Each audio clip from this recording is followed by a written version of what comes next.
Alrighty, everybody, welcome back to Culz Interviews.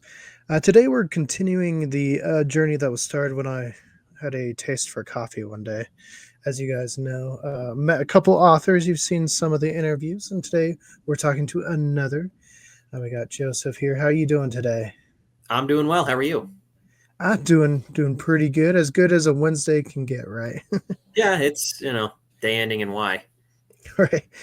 Well, obviously I met you at a Barnes and Noble, which means you are an author. What kind of got you started down that path? Was there a book you really enjoyed, or did you like writing growing up? What got you into that creative mindset? Same thing that gets a lot of authors into it. I've always loved storytelling ever since I was a little kid. I always loved coming up with stories and characters and kind of had all these characters bouncing around in my head for a long time.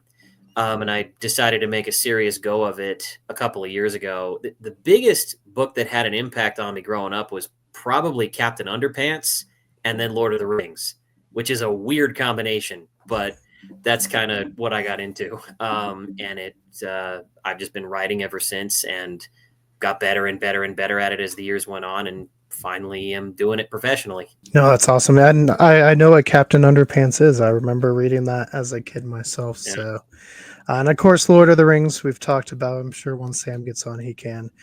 Now, Goodreads has 6 books listed under you. I know you for 2. Is that correct, or did you write all of those? It is. So Okay. I wrote a couple of books early on that were almost a test book, the Bob and the Cyber Llama series. And more recently, I've written the Black Walrus series, which are a lot more polished and kind of what I'm making a go of professionally now. Yeah, I was going to say the Black Walrus is the one I saw you at least promoting when we met at the Barnes & Noble, and it looks like you have a third one coming out here soon. I do. So I've got the third Black Walrus book coming out. So there are 2 books in the series right now. It's kind of a middle grade superhero adventure series. Middle grade is like 4th or 5th grade and up. But this is book 1, The Black Walrus. And I have book 2, which is The Black Walrus and Kevin. This one's got 100% more Kevin in it. And the third one is called Beachmaster, The Black Walrus Beachmaster, which I'm working on now. I've got the manuscript done. So I'm just having people look over it and doing some edits. No, very cool. It looks like Sam's on, and Sam, you missed it, but he said one of his big inspirations was Lord of the Rings, as well as Captain Underpants. But as a Lord of the Rings fans yourself, I knew you'd appreciate that. I do. This one, obviously, is this more the inspiration from Captain Underpants than obviously Lord of the Rings? But did you draw any inspiration from other superheroes and stuff as you were writing them? I did. So my series, as I mentioned, it's middle grade. So it's like 4th grade and up is about the reading level. And it's a lot of like Captain Underpants or Dogman for older kids. So if you got older kids who are looking for a more advanced story, something a little more complex, higher reading level, that's essentially what it is. And I wrote for that age range, partly because that's when a lot of kids stop reading, if they're going to stop reading. There were a lot of other inspirations for this. Obviously, I like superhero comics, so a lot of it was that. As well as I really enjoyed the Shadow novels. I don't know if you've ever read those, the original Shadow novels from like the 1920s. I took a lot from that. And then just other kind of goofy characters and adventures that I liked. Some of the Hobbit stuff from Lord of the Rings, obviously. But there are a lot of influences on that. Now, what influenced the character as far as the walrus aspect? Is that like a favorite animal or like? It's just one of my favorite animals. I like walruses. I like the fat, kind of blubbery, goofy sea animals and the way they move, like walruses, manatees, elephant seals. I like potato-shaped animals are just funny to me. And it worked because in the book, the main character recruits a team of walruses to help fight crime with him. So I got to have the walruses kind of moving around, and I thought they'd be a funny animal to have doing non-walrus things. So you see them doing things like practicing martial arts, analyzing different things in the walrus cave from like a scientific perspective. And I just think it's funny to have walruses do non-walrus stuff. Right. Yeah, there's something kind of fun when you see a big kind of like you said blubbery animal. I know I watch Gaming Beaver a lot and he was doing Jurassic World and he loved the Sinoceratops because they were kind of that way. They're just kind of big and blubbery and hippopotamus in a way. Yeah, So yeah. yeah, that's fun. And so tell us a little bit about your writing process. Like, how do you come up with the ideas? Do you have them all kind of jumbled up in your head and you write them down and you're like, okay, I like this one and this one, or do you have more of a straight line process? Well, what I generally do is I just spend a little time every day. It's kind of my creative time. I usually pace around and listen to music, and that's kind of how I get my ideas. And then if I get one that I like, I sort of think it through in my head a little bit more, and then it kind of lives in my head until I write it down. And depending on how much of it I have hashed out, I can get a couple of books from that process before I have a chance to write them. So I've got ideas for about 7 Black Walrus books that I haven't written yet. And then once I get the idea, I go to an outline, I do a quick outline for the book, and then I do the first draft and go from there. But it's a lot of just kind of the motion and the music sparks a lot of the creative ideas for me. When you're talking about like music being an inspiration, what music do you have kind of going on when you are doing your work? Just what I like, and it depends on what I write, what I'm writing at a given time. So I'm a big fan of Great Big Sea. I don't know if you've ever listened to them, but it's kind of, I describe it as like sea shanties meets light rock. It's very unique, and it's relaxing, but it's also kind of energetic and exciting. And depending on the scene, I'll turn on different kinds of music. I love Weird Al, so sometimes I listen to Weird Al when I write. Um, During like more dramatic scenes, I'll turn on maybe a film soundtrack from like the Lord of the Rings movies, or maybe a superhero series where it's like this is a more intense scene. He's in a standoff with the villain, and I want to get in that kind of mood. But I love Spotify for that because I don't have to. I used to have to like shuffle my CDs around, and now I don't. Right, the struggle of having 6 or 12 songs on your little Walkman at a time. I remember that, and I can relate to the songs and just being in different genres depending on, when we were writing our Joanne Trim article. Obviously, a little bit more Western was influenced into that one. Now you have some artwork as well. I know I put some Queen in there. Don't worry. Uh, uh, but you have some artwork. Do you do the art, or is there an artist behind the art for your book? So I have an illustrator who does the art. You listen to me, I'm an author who does the art. I have an illustrator who does the art. I actually had somebody different do the characters and the background. So the characters are my illustrator. The background is my cover designer on both of the covers. And what I'll generally do is I'll do like a sketch of the character and send that to my illustrator, because since I write a superhero genre, it's really important to me to get what the characters look like down, because one of the reasons those kind of characters are so popular and marketable is because you see their costume and you go, I immediately know who that is. So I'll do a sketch with my limited artistic skills and tell my illustrator, here's kind of what I want this to look like. She'll send me a sketch back, and I'll say, I like this, but can you change this character's hair, this character's mask, whatever? And then she does the final piece, which I think she does a great job. Well, and so how long does this whole process take as far as like when you first come up with the ideas? Obviously, you got to get the illustrations in there to when you can bring it to table for someone to purchase. Usually about a year. But that's me also doing a lot of other things. If I was solely doing this, I could probably get it down to about 6 months. But generally takes me about a year from sitting down to write, like put together the outline in the first draft to book in hand. When you have the two different series, have you seen the same people reading both of them? Or is the Black Walrus like newer readers? It's definitely drawn a new audience, and it's drawn a bigger audience because I've learned a lot more about marketing. So that would be the big difference. Is my newer books are the ones I'm trying to promote. I got better at marketing. That's who's buying. It's just more people buying them.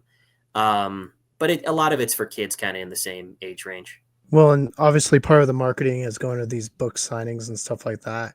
How much has that helped like just get you out to people as far as like meeting them and introducing your book? It's helped immensely. So I think marketing, different types of marketing have a lot to do with what kind of books you write as far as which ones are going to work better or worse, because there are so many ways to read books these days. Different people are reading books in different ways. So there are some people who read a lot of books digitally. That'd be adults. They're looking at a lot of the book Twitters, the book social media. There are some people who have a lot of luck with that.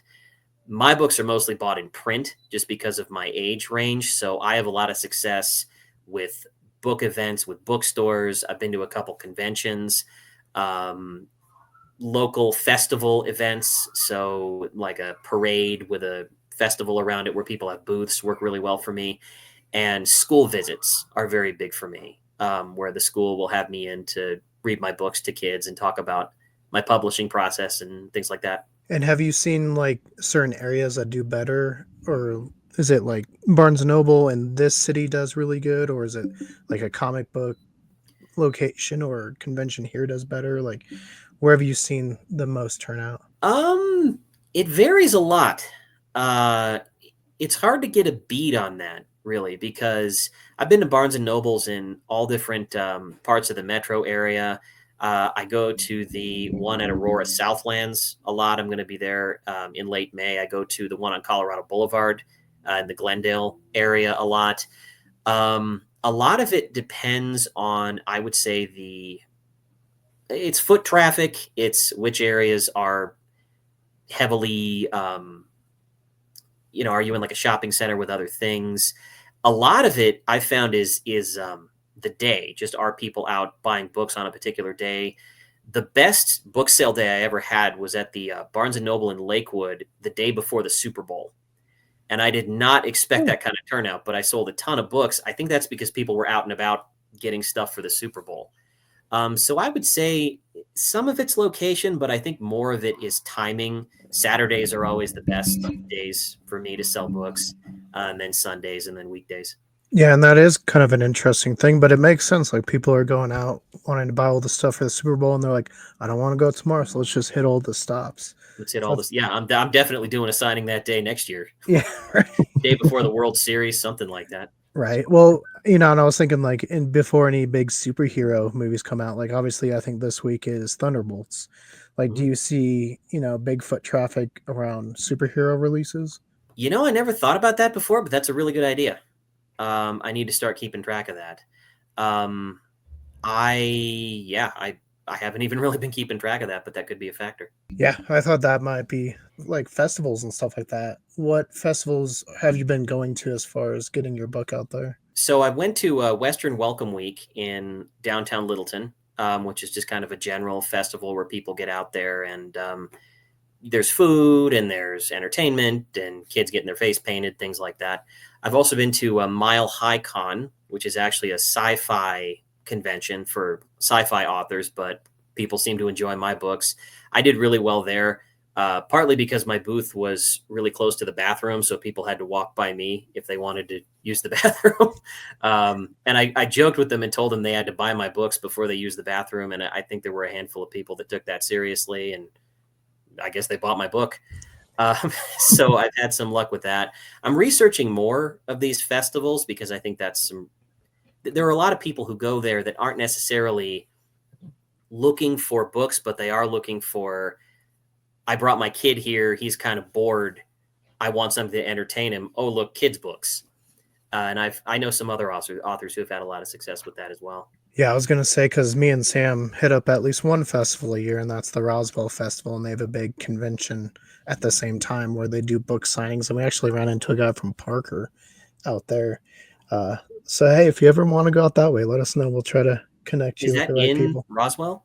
Yeah, Roswell, New Mexico. Yeah, Okay, yeah, I'll hit you up.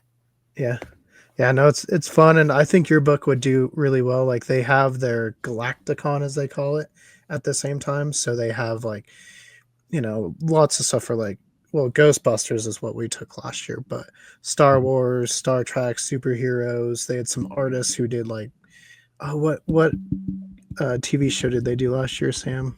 I think it was Iron Giant was one, right? Iron Yeah. Giant.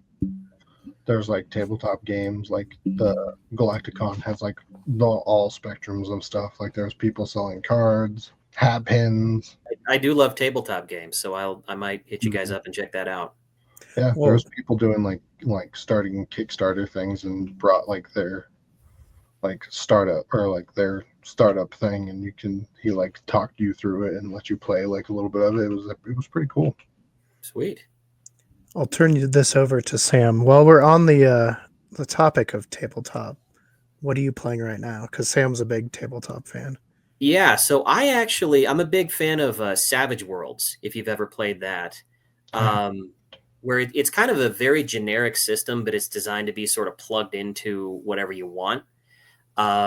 So you can do, and they have settings for it that are trying to encourage you to kind of think outside the box. So instead of, I'm going to use this system to do medieval fantasy, it's like, here's one that's like a world with a bunch of vampires that has high technology.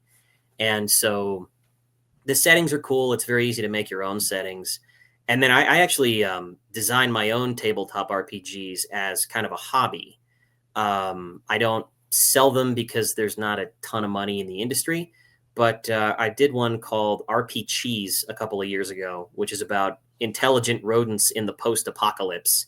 So you play as like mice and gerbils, and you got like a safety pin that's a sword, and you can use a roller skate tied to a wiener dog as a chariot. So I have a lot of fun designing my own games. I'm working on a space pirate RPG currently. I mean, that sounds like it would be pretty fun. You could put it out on like one of the, I forget the name of that site, but like you could like advertise it out and people could check it out. RPG Now, yeah. Mhm. I've looked into doing that stuff for a living. I wasn't able to find a great way to make money off of it, but maybe there is. I can look into that a little more in the future. Sure. I mean, you could always just throw it out there too, and then it could be some extra revenue coming in opposed from just like a dedicated thing. And if it takes off, then could make something. Then it takes off, yeah.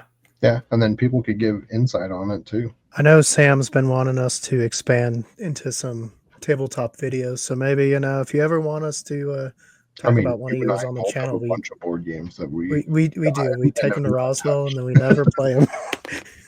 But yeah, if you ever want us to promote one of yours on the channel, let us know because we'd be happy to play them. I'll let you know. I just designed them for fun. But yeah, if you want to talk through that'd be great. No, Sam enjoys it, so that'd be kind of fun to again help a local person promote their stuff. And obviously, all right. So getting back to the books, we kind of got off topic, but that's fine. No, that's it's what we do here. I think the audience is used to it at this point, unless they're brand new. So you're on your third book. Do you have like a set number of books you'd like to do for this series, or are you just going to go as ideas like flow into you? Like, how's that working? My plan is just to go until I run out of ideas. So right now I have ideas for 7 Black Walrus books that I've written down. So I'm planning to do probably at least 6 and then 7. And that's not like the conclusion. And by the time I get to book 7, I might have more ideas for the series. I have ideas for a couple other series that I may write at some point, but I also know that kids like series. And the more books you can have in a series, the more that's going to appeal to kids in my age range. So I'm focusing on this one for now, but I have at least 7 ideas for it. I'm not tired of it. So I'm just going to keep going till I run out of ideas. Right. As long as the ideas are there. I mean, look at R.L. Stine. He's still writing to this day. So I don't know how many books he's put out, but they're hundreds at this point. I think so. Yeah, we've done a little on the Goosebumps, but as far as like your book, how would you describe it to some like new audience as far as like, I guess we have a little bit of an older audience, but if they have kids and they're looking for a book for their kids, like what would you describe yours as? So the pitch line that I do, my elevator pitch, is it's about a kid with a radioactive super brain who recruits an army of walruses to fight crime. So he has this superhuman intelligence. He designs a bunch of gadgets. He designs his own martial art, and he has a device that lets him communicate with walruses and coordinate them in crime fighting. So I describe it, as I mentioned to you, it's kind of like Dogman or Captain Underpants for older kids. Definitely heavy on the humor, a lot of jokes, a lot of funny metaphors. I would describe it as an action comedy series. So There are some serious action, serious plots. It's not all jokes, but it's also relatively lighthearted. You're going to get a laugh out of it. And it's also the kind of thing where it is episodic in that the books aren't left on a cliffhanger, but there are things that build from the first book to the second book to the third book. So it's a series kids can kind of sink their teeth into. Yeah, very much like you said earlier, you're into comics, and it's very much like how comics are episodical but have overarching stories kind of in the background. Mm-hmm. What are some of your favorite comics that you enjoy reading? Oh boy. Well, I've got like all the old reprints of Spider-Man from like the 60s through the 80s. I like a lot of older comics. I've read a lot of stuff from like the Silver Age just because I like the some of the goofiness that was going on back then. The way I describe the Black Walrus, part of him is sort of based on like the Adam West Batman if he were a kid in 2025. And I think that's just fun to have him sort of interact with the world like that. And I've also been rereading, I never got into these as a kid, but I've been reading the Carl Barks Donald Duck comics because those are a lot of fun as well. Very interesting. Yeah, I know we've kind of touched upon the early days Superman ones in one of our interviews. And yeah, it's very interesting to see kind of the change in tone as the decades progress in comics. And especially at times they had the whole comic code you had to follow, and you had to be very kid friendly, the Code Authority, and that's why they got weird, was because they couldn't get dark, they couldn't get serious, so they had Batman turning into a baby because why not? I love the goofy stuff, and I love how you can tell a serious story along with the goofy stuff to keep people engaged. That's one of the things I love about Lord of the Rings, is that you have the hobbits, you have the songs, you have a lot of fun, but you also have these really serious battle scenes that are like, we're getting down to serious business, and you have that all in one package, which is very cool. As far as Lord of the Rings go, what are your thoughts on like the films versus the books? I think the films are some of the best book adaptations ever. I mean, the books are obviously going to be better because they're the books, and it's just a different experience reading the books versus watching the movies. I think they did a great job with the Lord of the Rings films. They changed a couple things, they shortened a couple things, but when I watched the movies, I was expecting them to change a lot more. And I think one of the reasons the movies were so good is because they stuck to the books in many ways. And there are some instances where they've got like some obscure mention in the book, like how in the Return of the King movie, the Witch King has like the mace thing, the flail. That's from one line of Return of the King. In the book, it says he's got a flail, and I was like, wow, they actually put that in there. So I'm a big fan of the movies. I think the books are always going to be better because they're books, but I think they did a phenomenal job with the Lord of the Rings movies. I would agree. Yep. I wish they would have added more of Tom Bombadil and Bilbo's dream, because that one was what? Just intense. His dream, oh, yeah. Like the whole dream scenario, and then the whole scenario when Frodo came across Tom Bombadil. Yeah, and the barrow weights. Yeah, huge. Yeah, I've always wanted them to release like a extended edition of the movies where they add in like literally everything from the books, like Tom Bombadil, Frodo eating dinner with Farmer Maggot and getting a package of mushrooms, and like every single it's a week long if you watch the whole thing start to finish. I think that'd be cool. Did you ever play the Lord of the Rings trading card game? I didn't do the trading card game. I did play. There was a card adaptation that was on the computer that I played for a little bit, and then they created. I played like the PlayStation games. The first, the second, and the third one was on the Xbox. I did play the game versions of those. Were sweet games. Those were sweet games. I still play those. But I brought up the trading card game because it came out when the movies were coming out. And then it kept going for several years after Return of the King came out. And eventually they started releasing cards based on characters from the books that weren't in the movies. And so the images on all the cards were like shots from the movies. But when they did cards of like Tom Bombadil, they recreated photos of like what he might have looked like in the Peter Jackson movies. and they did like the barrow weights. They did Glorfindel. It was pretty cool. That is awesome. Yeah. I think I was into Pokemon at that time, and I didn't know that there was a Lord of the Rings one out. There was. Doing that Yu-Gi-Oh. Yeah, I had a lot of fun with it. It's a long game. It takes like at least an hour to play, but I thought it was pretty good. I mean, it makes sense if it's Lord of the Rings. I would expect no less. You know? Yeah, I get that's a good point. Well, what were your thoughts with like the Hobbit series and then Rings of Power that have come out recently? So I thought the Hobbit movies, like everything that was from the books in the Hobbit movies, was really good. I thought the stuff with like Bilbo meets up with Gollum and they have the riddle contest, the stuff with where he's talking to Smaug, some of the battles when they meet up with the goblins in like Beneath the Mountain. I thought that was really good, and I thought the stuff they took from the appendices of like the Hobbit, where it's about Gandalf goes to Dol Guldur and Sauron's there. I thought that was pretty good. I like the way they did Sauron a lot, where he starts out as like the like wispy shadow, and then he like forms into the middle of the eye. I think the stuff they added to the movie to like lengthen it so it could be a trilogy was a little bit weird. And it didn't fit with a lot of the other things that they were doing. Like they had the one elf that like falls in love with Killy, the dwarf, and they got to get the Athelis to heal him, and that didn't work so well for me. But I think if you took the 3 Hobbit movies and you like edited out the stuff that's not in the book and maybe got it down to 2 movies, it would be really good. I thought they did a good job with the stuff that was in the books. And Rings of Power, I was not a fan of. I watched the first couple episodes.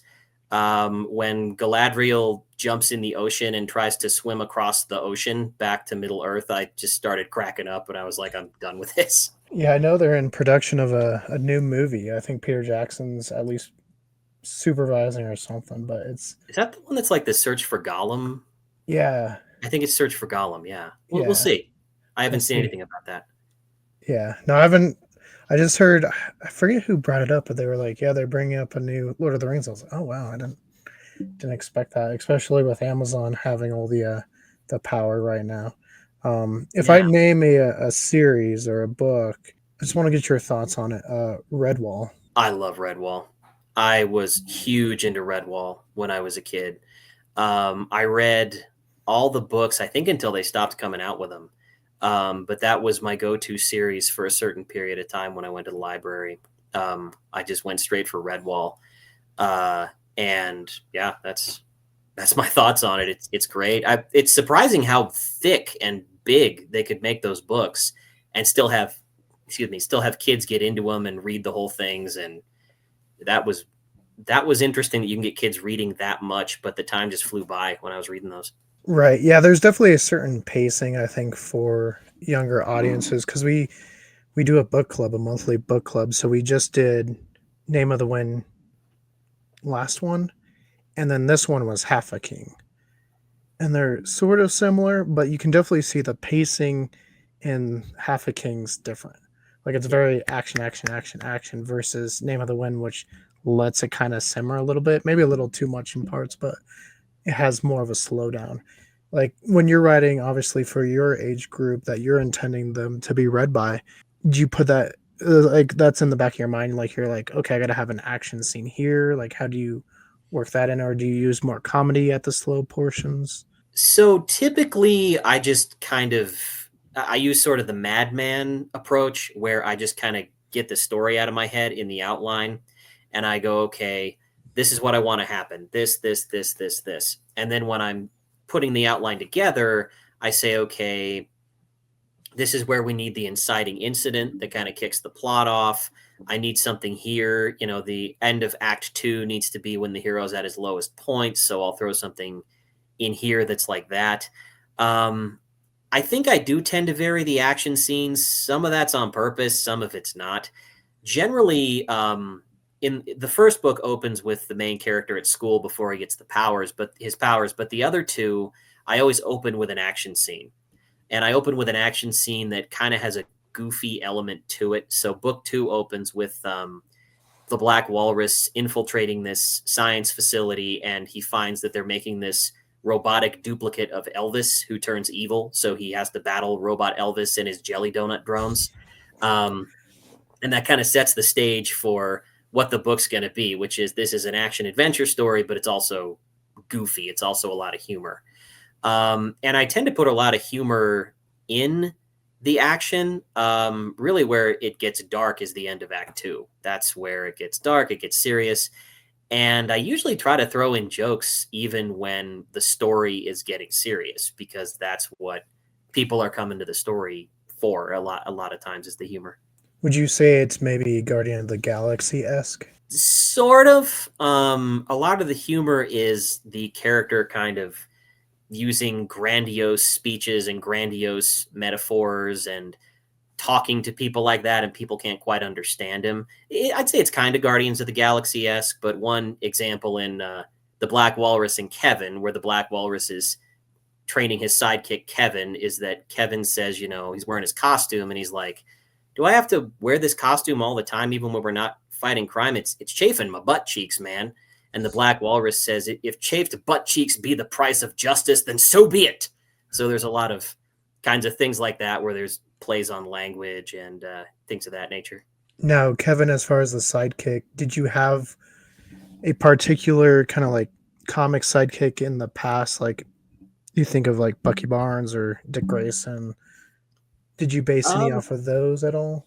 Kinda. Kevin is kind of a unique character. So the Black Walrus is 13 years old. He's my main character. Kevin is his cousin, who he decides to recruit as his sidekick, who's like 8. And I got the idea mostly based on, it's kind of Dick Grayson, but I thought, you know, about Batman and Robin. Robin is kind of an odd name for a superhero character. I like the character, but it's a strange name because it's like a regular name that somebody would have. So I thought, what if you had a character with an even more common name like Kevin? And not only is that his superhero name, it's also his civilian name. And no one can tell that Kevin is in reality Kevin because they just can't. And the other thing I did about Kevin is that in some cases, he's this innocent little kid. But when he starts fighting crime, he gets very serious and gritty. And he starts talking like a grizzled old war vet. And when he fights bad guys. So I thought that would be kind of fun to have this kid sidekick who all of a sudden gets very dark, gritty, serious, kind of dirty Harry-like when he's actually taking on criminals. No, that's funny. I like that. I like seeing more like the stories where it looks into the sidekicks because, and maybe this is because there's a series I really enjoyed and it's super silly, but it's Superman and his pal Jimy Olsen. Oh yeah, with Turtle Man. Yeah, where like Superman is just like the worst friend to Jimy Olsen, like all these different scenarios, and it's just like, why, Jimmy? Why are you still friends? Like at one point, I think Jimy gets the same powers as Aquaman, and they have to choose who can have the powers. Is that the covers on that series are really ridiculous, as I recall. Yeah, it's one of the things that's known. Like Jimy Olsen's getting superpowers, or I think there's one where like they're in the desert and Superman is a glass of water. And like Jimy Olsen and Aquaman are like dying of thirst, and he has to decide who to give the water to. Yeah, or like he has to marry like a gorilla, and or like he adopts Jimy Olsen and like hates all the gifts that Jimy Olsen gives him all the time.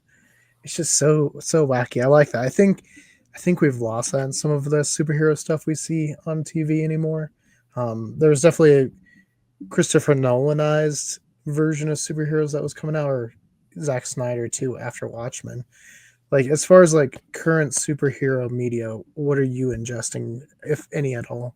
You know, I like the MCU quite a bit. Been watching that.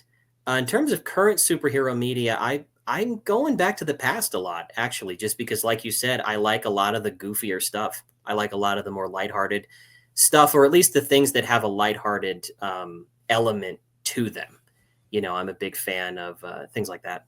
But I also like The Shadow, which is very, very gritty 1920s kind of Nosferatu inspired thing. What about like Green Hornet, like original Green Hornet? Oh, I love the Green Hornet. It's a lot of fun. Yeah, no, that's one at some point we got to talk about here. What are your thoughts with the Superman movie that's coming out? Because it does look like they're trying to kind of harken back to like early day Superman in a way. It does. Yeah, I think that looks fun. I'll have to check that out when it comes out. I'm the kind of person that waits for everything to come out on DVD. I just like DVD. So I may go to the theater to see that one though, but I like that it's got crypto and it's got kind of a more fun feel to it. I think there's a place for more serious superhero stories and characters. I mean, obviously Watchmen sells like hotcakes, but I think you got to balance that with the fact that these are stories about characters in colorful spandex with insane superpowers.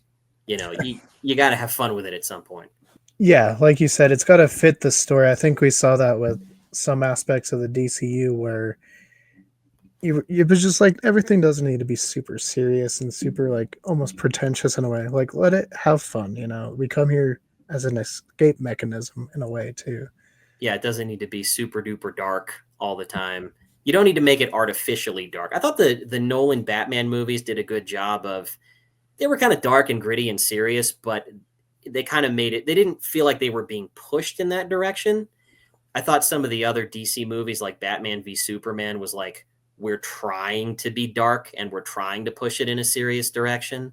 And it just didn't fit. It's got to fit. Yeah, again, it's just story and if it actually needs it. Like, so with yours, do you see a point where you might write a little bit darker?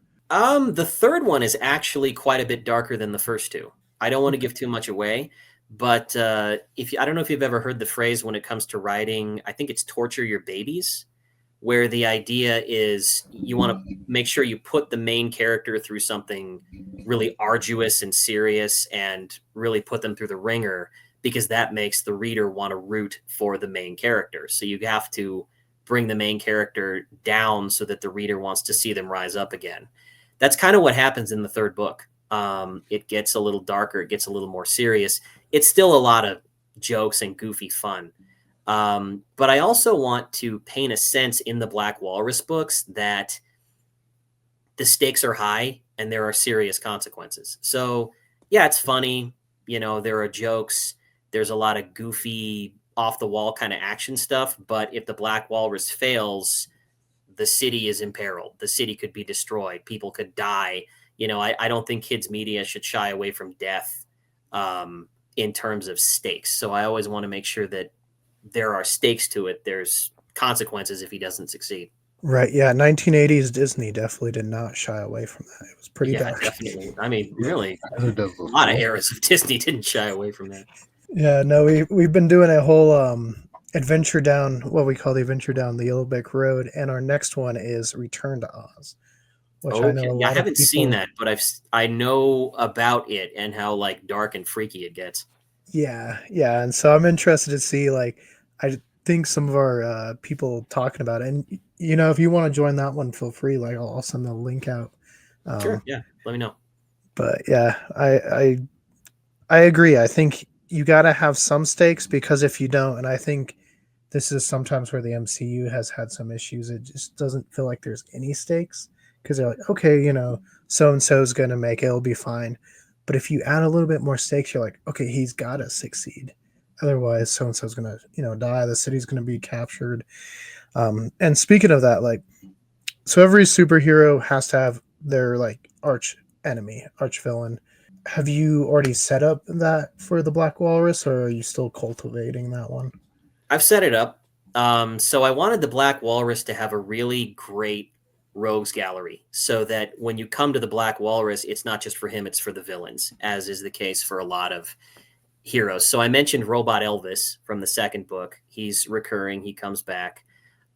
He's got an enemy named Dr. Lactose, who has an army of mind-controlled cows and uses dairy products to power super weapons. But his like arch nemesis, who I introduced in the first book,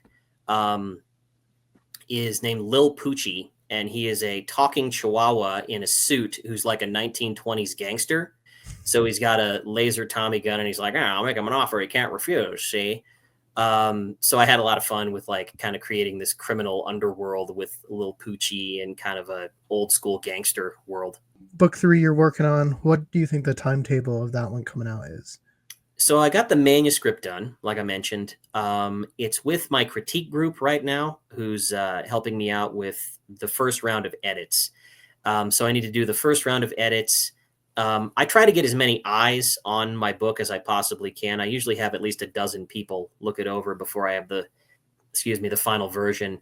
And part of that's because I'm independently published. I don't have a big publisher.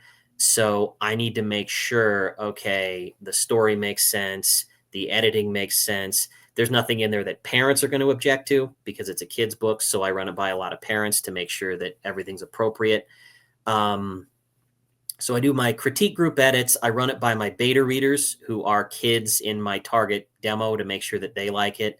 And then I run it by my editor for the final time. I'm hoping to have it out by probably September, October. We'll see.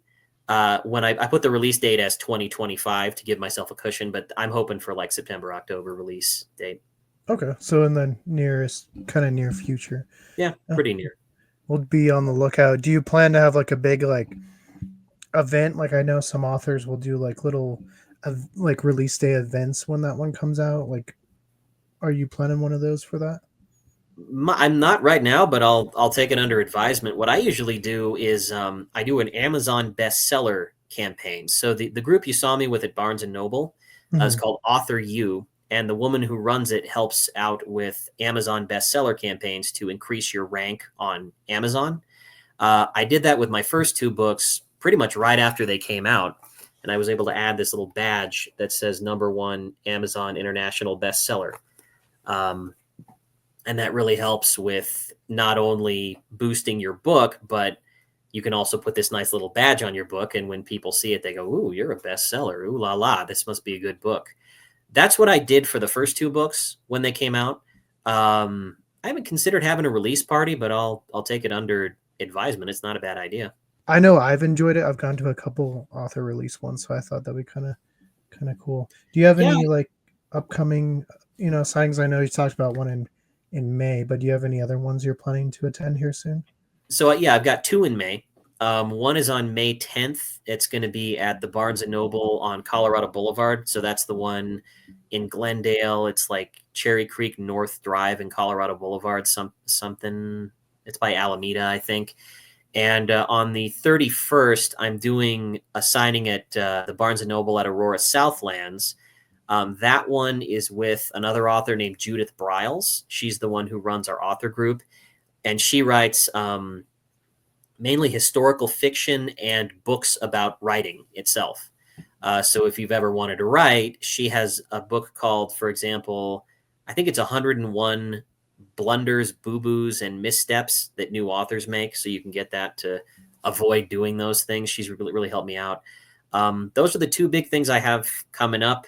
I've done a couple events with my nephew's school, which is World Compass Academy in Castle Rock. And I'm hoping to do something else with them this coming fall. So it's interesting because the kids there got to see my first book, and then I came out with the second one. I got to come back and say, "Hey, I got a new book," which was very cool. Yeah, no doubt. It's got to be very rewarding, putting all the work in, like you said, to see that finished product. What are your feelings when you get to open it up and just see it all crisp and clean and ready to go? Oh, it's phenomenal because it tells you, okay, this is what I've been working toward. And I think there is something rewarding about having like your work turn into something physical like this. Something when you can go, "Oh man, this is a book, like this is a book. And that's part of the reason I put so much effort into things like the cover and the binding and the length of the book so I can get the right thickness, because I want my books to look like this is not something that someone slapped together in an afternoon and put up on Amazon. This is like something you buy at a bookstore, and that makes it feel more rewarding when I get the book in my hands and I go, "Oh man, I'm on par with any other thing that's on the shelf at Barnes & Noble." And that's also can work as a motive to keep working. Because, so, for example, I've got the cover ready for the third book. The manuscript's not done, but I knew what the cover's going to look like. And that motivates me to keep working on the manuscript because I go, "Oh man, once I have this in my hands with this cover, this is going to look great and it's going to be a great product." Yeah, no, we can definitely relate as far as like you got to have a flashy kind of like cover. We deal with thumbnails, but because you got to stand out on the shelves, there's so many options that people are going to be browsing, and if you have one like yours that stands out, there's a better chance they pick it up and they read it themselves. Yeah, covers are, a lot of authors don't like the fact that it's your cover that sells the book and not the manuscript, but it is. And Right.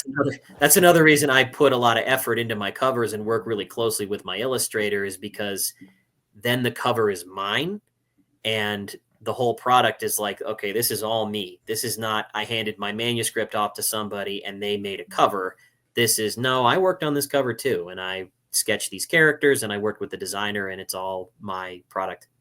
No, that's probably a smart thing, because I know when we did our Goosebumps kind of little mini series we did, we talked a little bit about the process they're writing, where R.L. Stine would obviously be writing, but Tim Jacobus would be doing the artwork. And at times his artwork wasn't in the story, so Stine had to go back and actually kind of rewrite something in. So that's why, like, sometimes you're like, well, that didn't fit in there. Why was that in there? Oh, because it was the artwork. So that makes sense how you want to, you're working on yours where you're involved in all the processes. Well, outside of Black Walrus, what do you think what do you hope to be working on in the future? Like, do you hope to branch out to different topics or different genres?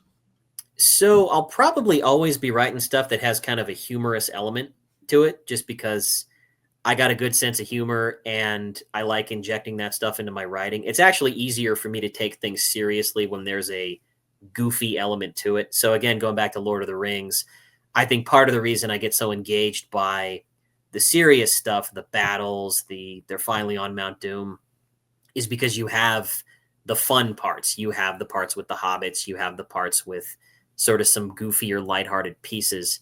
So I'll probably always do something with humor in it. I like the middle grade genre because middle grade kids tend to have a really good sense of humor. I have some other ideas for series. I have one for a series called A Different Breed, which is for about like warrior dogs from different parts of the world who unite against evil.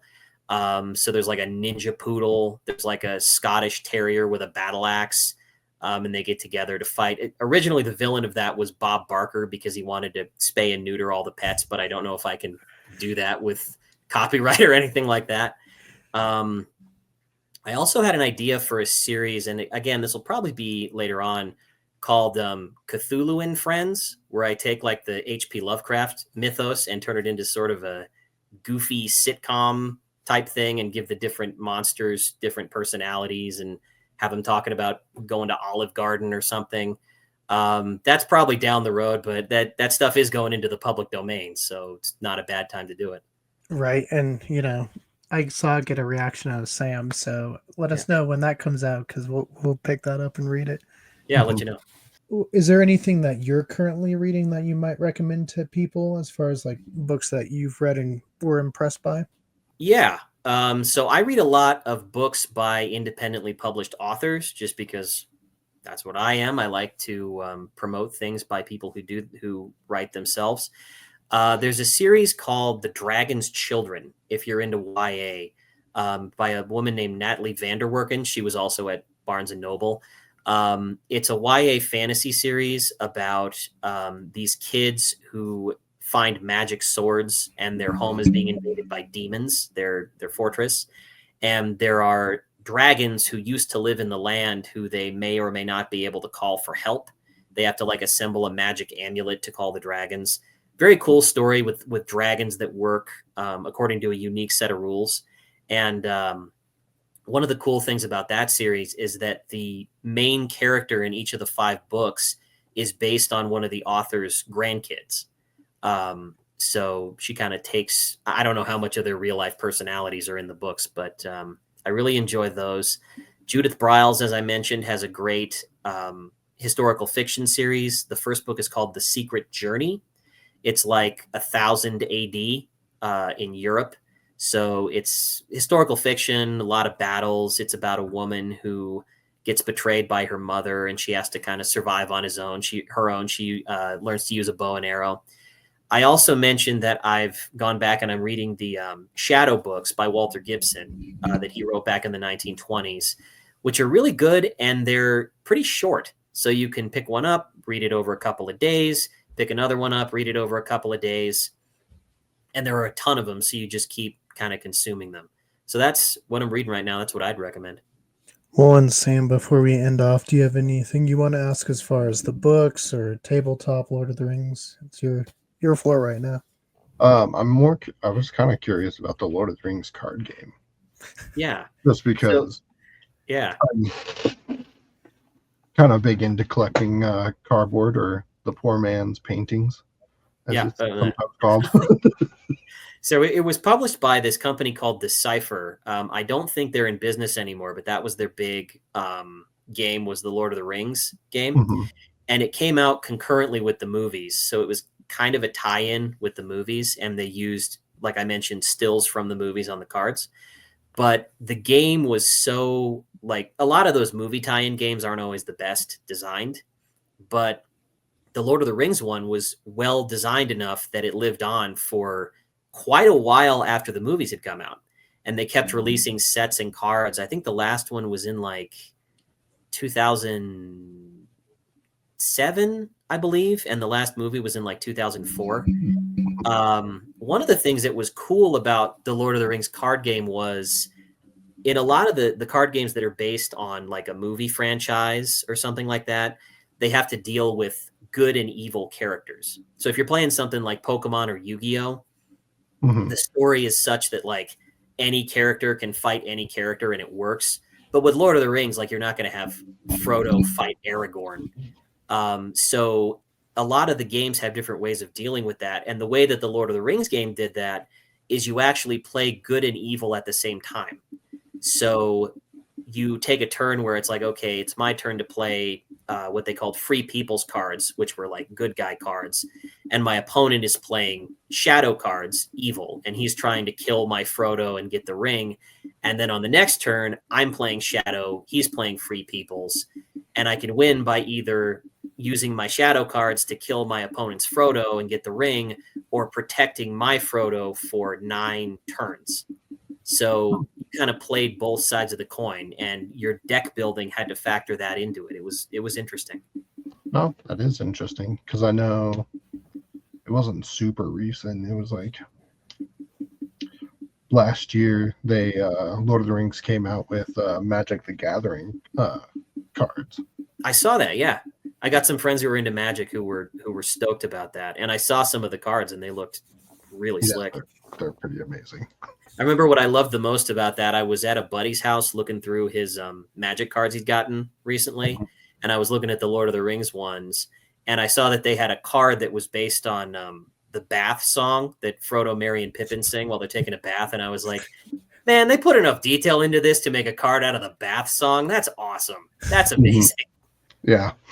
Yeah, they did.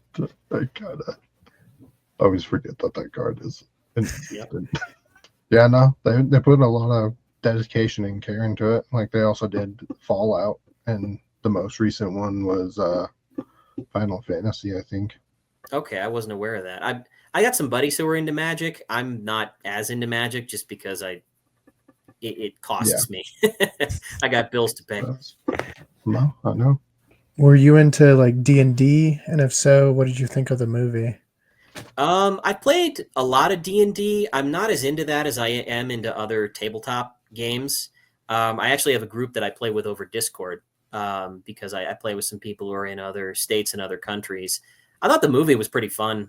I think they pulled in. I like a lot of the references they did, where like they fight the mimic and they have the what are those brains with legs, the ids going by.